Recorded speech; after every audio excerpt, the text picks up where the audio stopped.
Hello viewers, this is Nimra TV and you're watching Perspectives with me, MARYAM Olugbote. Three university students kidnapped at gunpoint in Benue State have been released.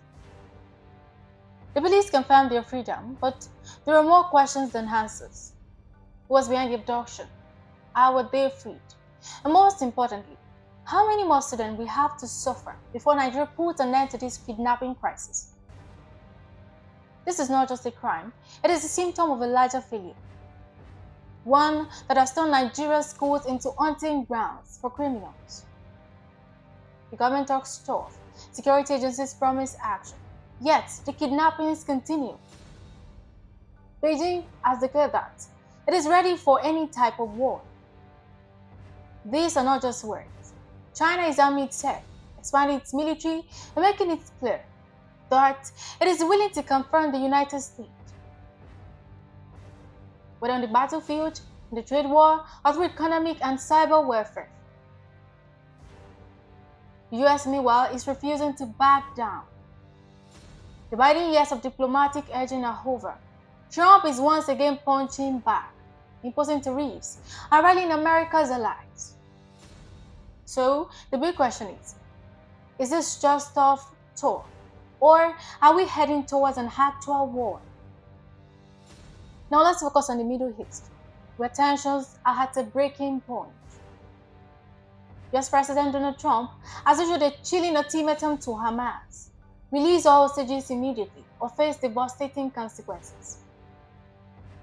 This statement comes as the US confirms direct negotiations with the militant group, a move that marks a dramatic shift in Washington's approach. But will Hamas comply? All of this and more coming, but first the news headlines.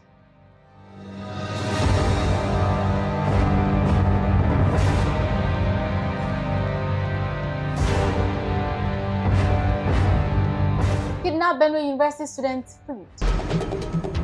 South Sudan's peace deal is under attack. China's chilling warning: we are ready for any form of war. Trump issues last warning to Hamas. South Korean fighter jets bomb civilian homes. Macron's nuclear front. France ready to shield Europe. Now let's go to the news in details.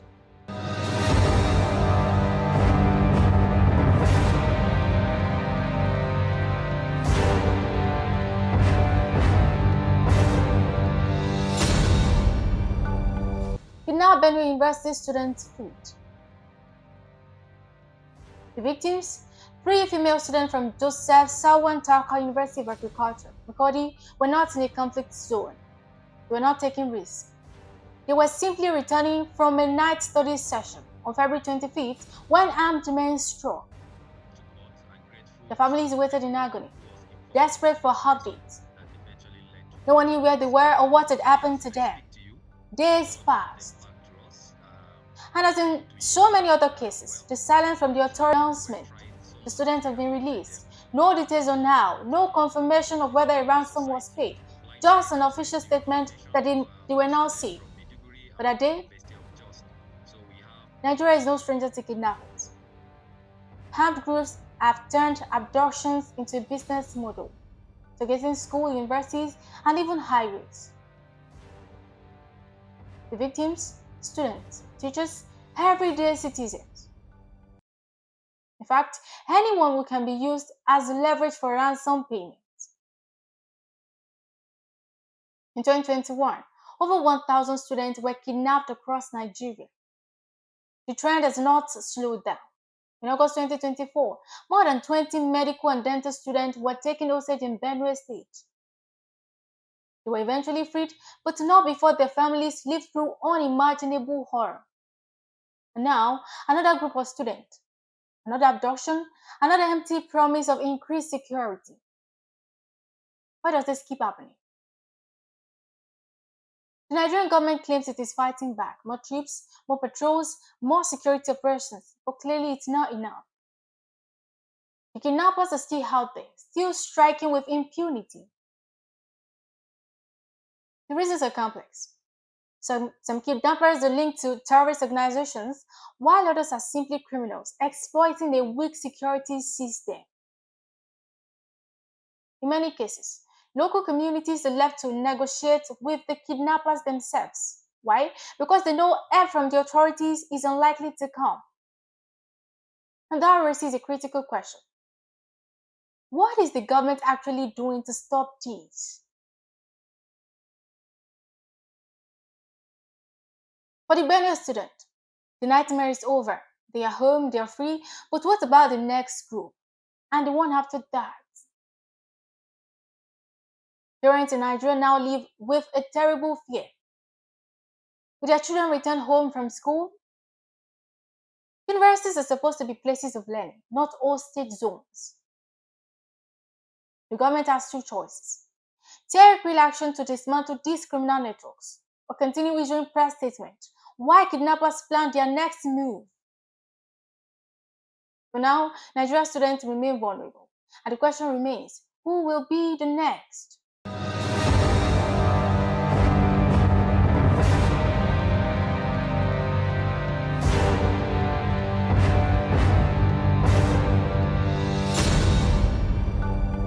Moving on, South Sudan's peace deal is under attack. South Sudan's fragile deal is on the verge of collapse. Again, government forces have arrested key opposition leaders, including Petroleum Minister Potkan Chol and Deputy Army Chief General Gabriel Joblam. I want to assure you we will work collectively to end your long suffering. And bear true allegiance. 3 other vice presidents were also sworn in. A 5th is yet to be appointed. It comes as part of a revitalized version of a 2015 peace deal aimed at ending the war which started in 2013. The crime, the government won't say. The opposition calls it a deliberate attempt to sabotage the 2018 peace agreement. Tensions are rising. Security forces are closing in, and once again, South Sudan finds itself at a dangerous crossroads. So the question is, how much longer can this peace deal hold before the country spirals back into war? The arrests come at a time when relations between President Salva Kiir and First Vice President Riek Machar are already at their lowest points. The detainees are all close allies of Machar, the leader of the Sudan People's Liberation Movement in opposition, SPLM Haiho.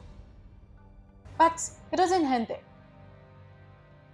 Reports suggest that South Sudanese troops have surrounded Machar's residence. Government officials claim it's just a precautionary measure. The opposition calls it an act of intimidation. Either way, the message is clear: no one is safe. The silence from the government is deafening.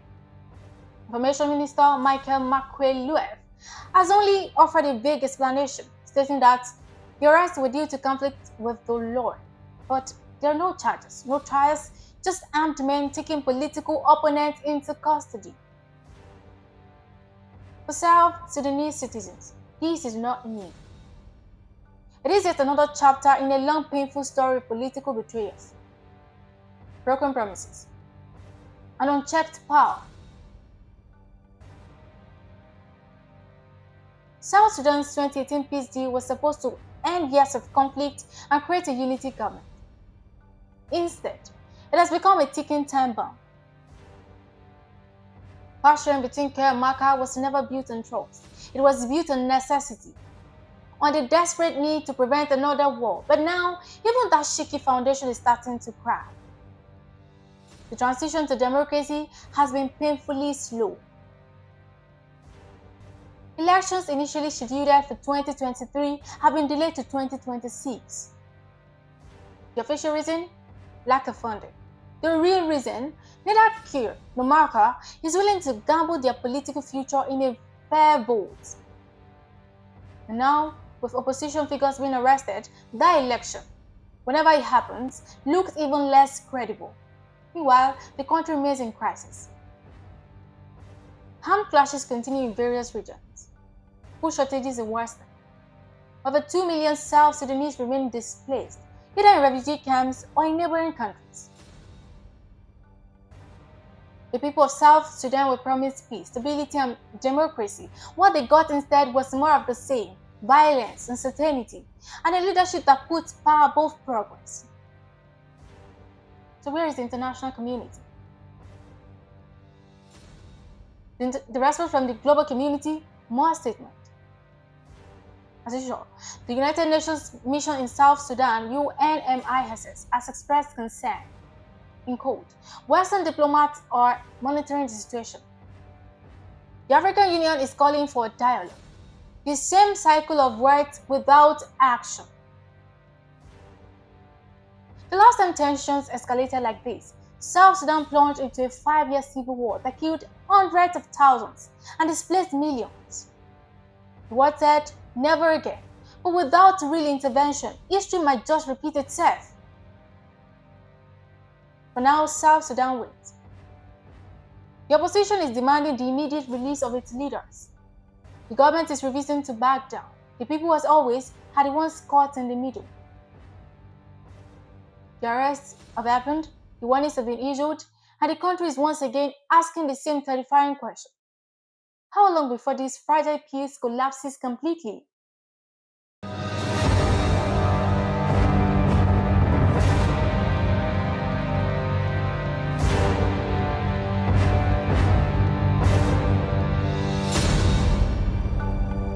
Moving on, China's chilling warning.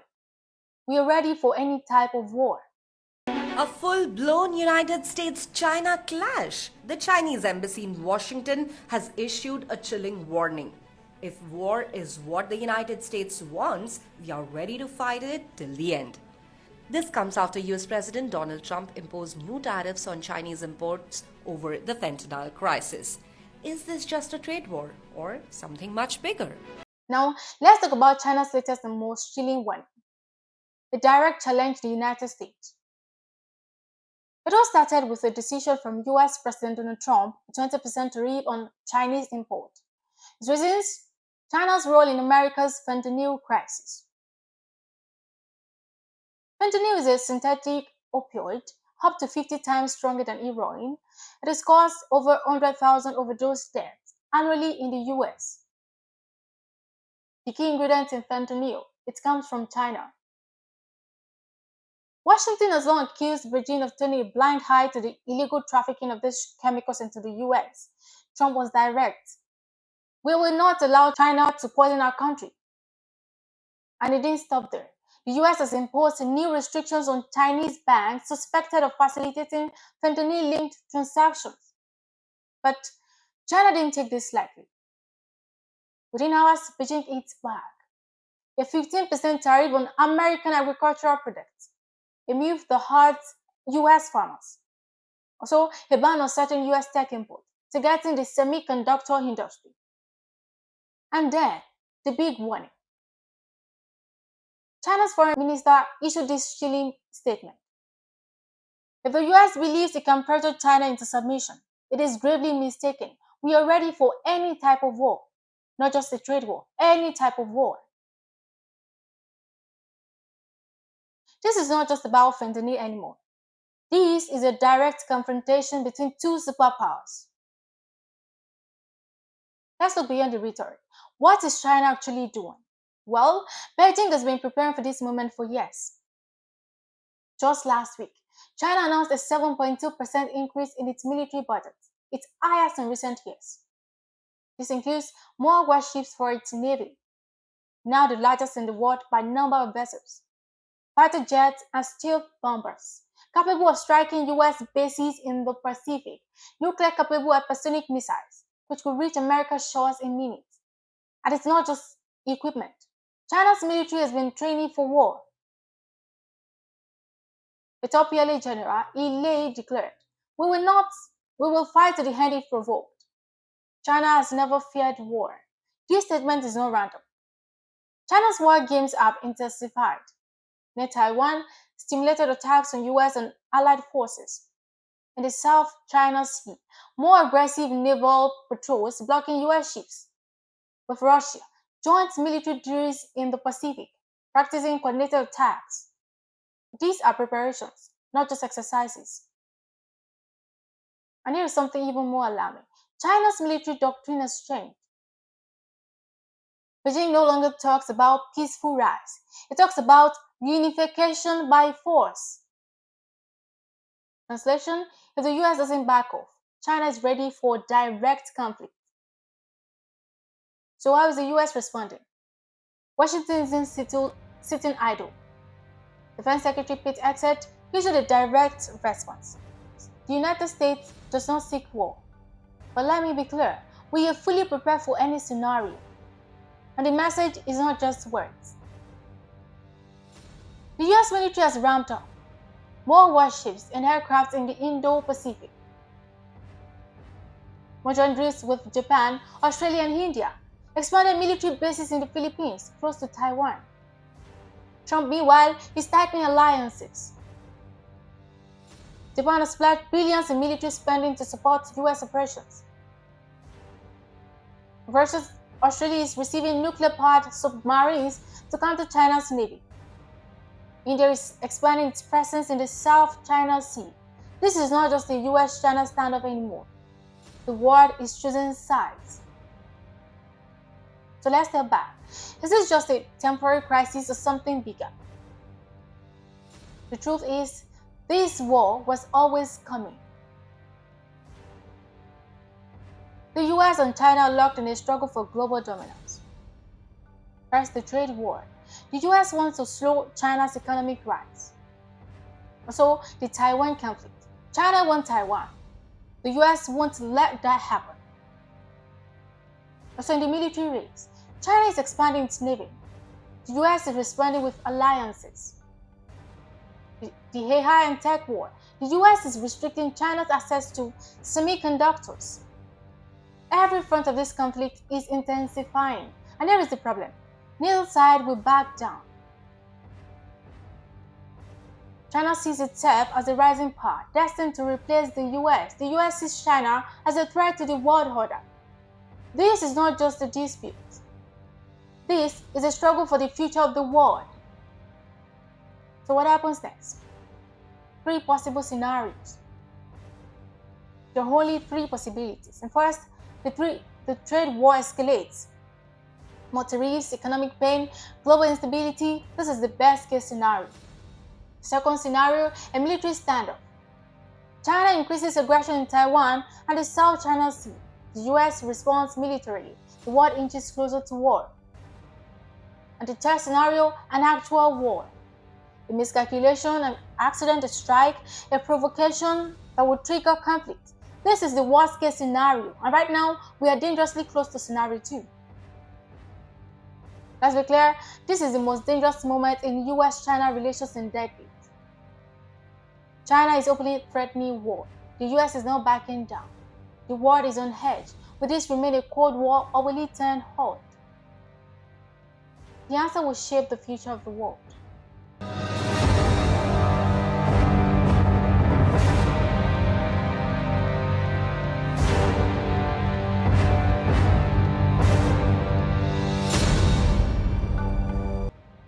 Moving on, Trump's last warning to Hamas. This is not the first time that Trump has threatened Hamas. Back in December, he said there would be hell to pay if hostages were not released by the time he took office. Trump's last warning came after he met with a group of hostages at the White House who had recently been released under the Gaza ceasefire deal. The message from President Trump was anything but diplomatic. In a fiery post on Truth Social, he declared, "Release all of the hostages now, not later, and immediately return all of the dead bodies of the people you murdered, or it is over for you." He went further, warning Hamas leaders. For the leadership of Hamas, now is the time to leave Gaza, while you still have a chance. In short, comply or face destruction. Guess what? Trump is backing up his words with action. He pledged full military and financial support for Israel, promising to provide everything he needs to finish the job. This statement is significant for 2 reasons. First, it signals that Trump is prepared to escalate US involvement in the war. Second, it puts Hamas in a corner. forcing it to make a choice: surrender the hostages or risk annihilation. For decades, the US has refused to engage with Hamas directly. The militant group is designated as a terrorist organization, and Washington's policy has always been clear: no negotiations. But that policy has now changed. US officials have confirmed direct talks with Hamas over the release of American hostages. So what happens next? Trump's warning to Hamas has raised the stakes.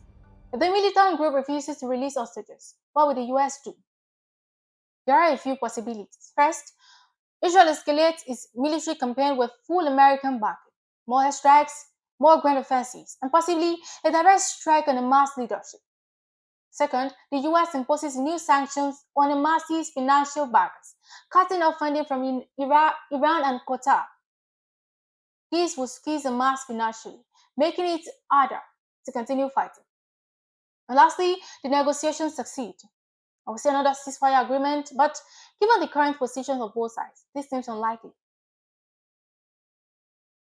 Trump's warning has set the stage for a critical moment in the war. Hamas now faces a choice: release the hostage or risk total destruction. But history tells us that Hamas is unlikely to surrender easily. Now the bigger question is, what will the US do if Hamas refuses? Will Trump follow through on his threat, or will the war escalate further? We'll keep tracking this story, but one thing is certain: this war is far from over.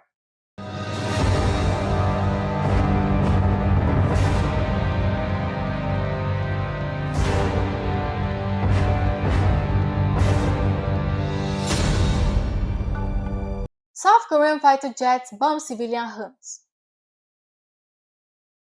A military drill turned into a nightmare as South Korean fighter jets mistakenly dropped live bombs on civilian homes.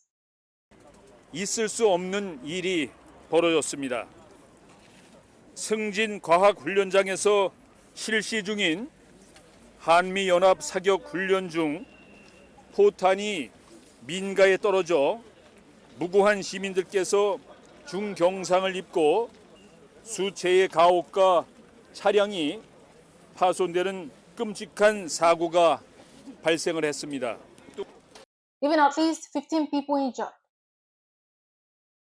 The shocking incident, which occurred during a routine Air Force exercise, has triggered widespread public outrage and raised serious concerns about military accountability in one of the world's most heavily armed nations. What was supposed to be a controlled training exercise ended in destruction, panic, and injuries. As emergency crews worked through the night, the South Korean government scrambled to explain how such a catastrophic mistake could happen.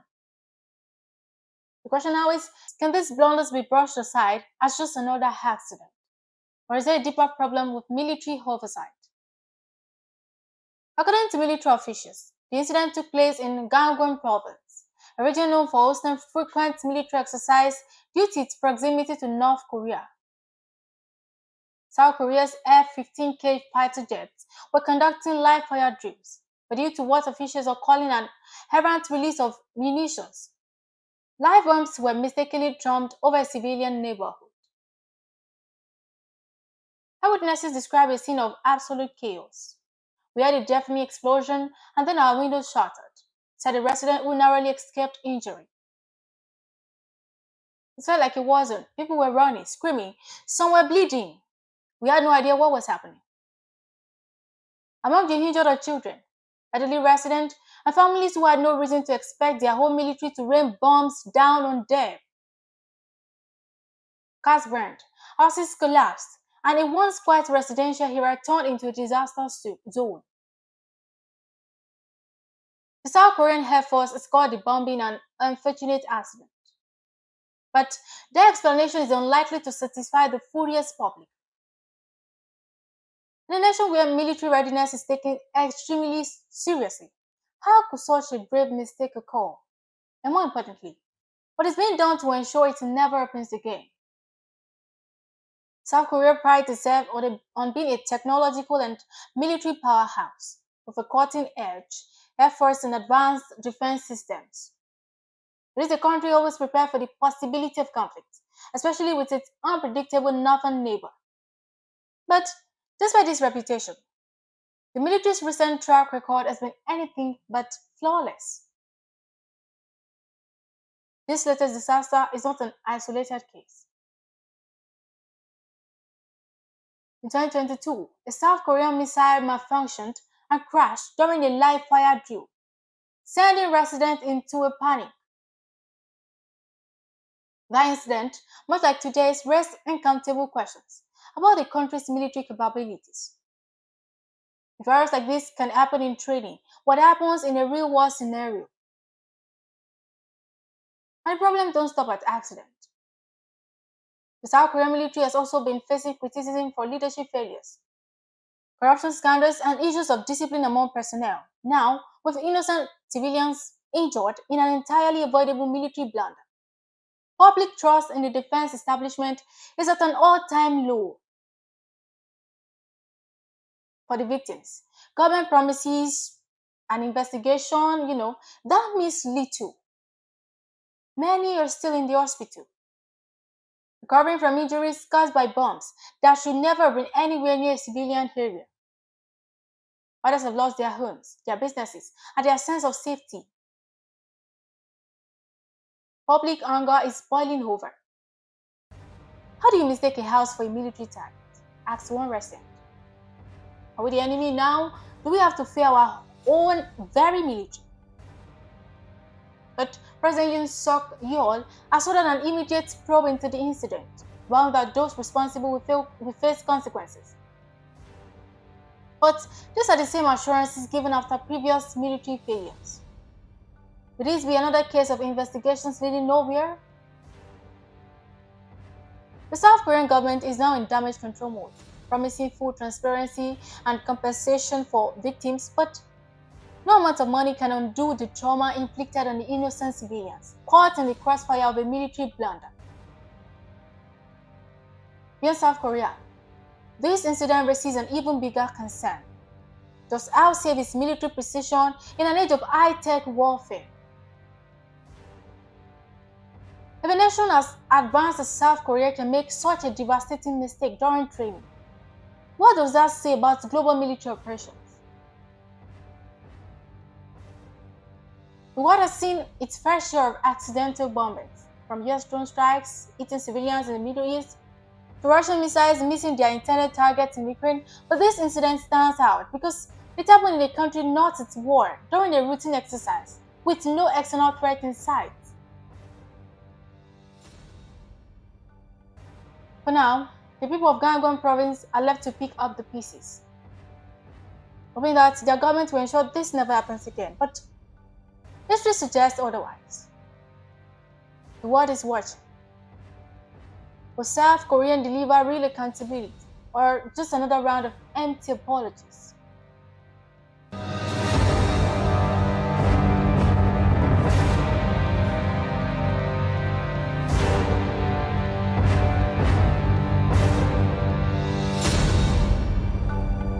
Moving on, Macron's nuclear offer. France ready to shield Europe. France has sent a message for Europe. If the continent needs nuclear protection, Paris is willing to step up. French President Emmanuel Macron has opened the door to extending France's nuclear deterrent to European allies, a move that could redefine the region's security framework. Speaking at the Strategic Defense Forum, Macron made it clear that Europe must stop depending entirely on others for protection. Our security is a responsibility, said, adding that discussions are underway on how France's nuclear capabilities could serve the continent. Dès la semaine prochaine, nous réunirons à Paris les chefs d'état-major des pays qui souhaitent prendre leurs responsabilités à cet égard. C'est ainsi un plan pour une paix solide, durable, vérifiable, que nous avons préparé avec les Ukrainiens et plusieurs autres partenaires européens et que j'ai été défendre aux États-Unis il y a 15 jours et à travers l'Europe. But not everyone is convinced. Is this a game changer for Europe's defense or just another diplomatic game? Macron's proposal comes at a time when European security is hanging by a thread. The war in Ukraine has exposed vulnerabilities. NATO's future remains uncertain, and Washington's commitment to Europe is no longer guaranteed. France, the only EU country with nuclear weapons, now sees an opportunity to lead. For years, the US has been Europe's ultimate nuclear protector, but with growing political unpredictability in Washington, Macron is asking a tough question. What if America doesn't show up when Europe needs it most? Macron's idea has sent European capitals into intense debate. Some leaders see it as a logical step toward European self-reliance. Others worry it could undermine NATO or create new security headaches. Germany, always cautious on nuclear policy, has yet to respond. Eastern European nations, particularly those closer to Russia, are watching with interest but remain skeptical. Would this nuclear shield apply to them? Under what conditions? And who makes the final decision? France or a collective European body? Critics argue that Macron is once again pushing his vision of European defense without fully consulting his allies. In 2019, he called NATO brain dead. Now, he's floating a nuclear strategy that could change Europe's military balance. Macron has always wanted Europe to stand on its own. He has pushed for an independent European defense strategy, called for less reliance on the US, and now he is suggesting a nuclear safety net. But can Europe trust France to be its nuclear guardian? Would other EU nations have a say in nuclear policy, or would they simply have to rely on France's goodwill? One thing is clear. Macron has started the conversation. Europe can no longer vote. The question now is whether his allies will listen or push back. Before I go, once again the news headlines.